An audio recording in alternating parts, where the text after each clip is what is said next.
So here's one of the tricky ones, right? Everyone loves the honest person until the honest person strikes a chord with a truth they weren't ready to receive. When we communicate and when we use candor, there's two different ways that we can go about communicating. One of them is to use what I refer to in coaching as front door strategies. There are people who will specifically want you to just tell them, just give me the feedback, just let me know. There are other people who would rather that you send them the message in an indirect way, and that typically revolves around kind of this idea of you go plant the seed and then you walk away. A lot of times the probing questions will help you with the person who wants to do more of an indirect route. So on an indirect route, when somebody is not willing to take direct feedback, that's where you use some of those questions to say, you know, I'm really confused on how this process connects to the next process. I'm not seeing it. Is there a way that you could create a plan or a document or a graphic for me that shows me how this works? And then you let them go. That is an indirect way of basically saying, you know what, I don't have enough information here.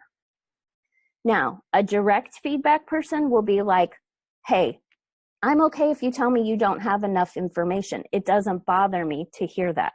So if you don't have enough information and I'm a direct person and I can say, hey, okay, you don't have enough information. So where do you know where the hole is? Can you tell me what you understand from the development of the first process and where you're understanding the development of the second process?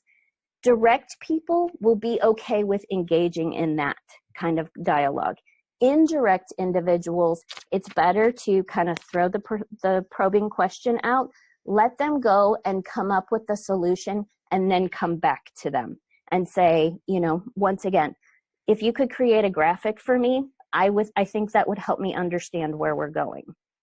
That also helps to keep the dialogue going with them, because you can come back to them and say, you know, I really would like it if you could have this dialogue, or you could have this, if we could come back and talk about this again on Friday. Would Friday give you enough time to kind of create a workflow document? Would it give you enough time to create a graphic?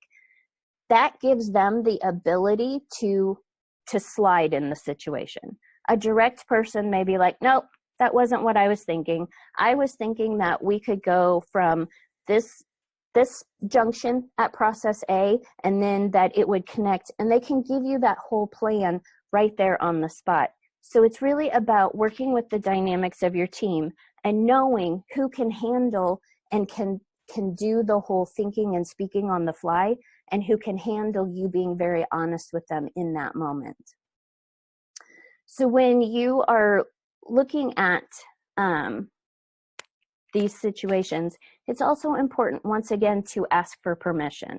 So even if you have a direct person who's accepting of feedback that says, you know what, I'm not getting it, it's okay to look at them and say, you know, can I give you some feedback? Would you mind if I pointed out a spot where I'm not understanding what you're talking about? Getting that permission, once again, gives them the ability to say, oh, you actually want more from me. It's not that you're telling me that what I'm doing is wrong. It's that you really want more.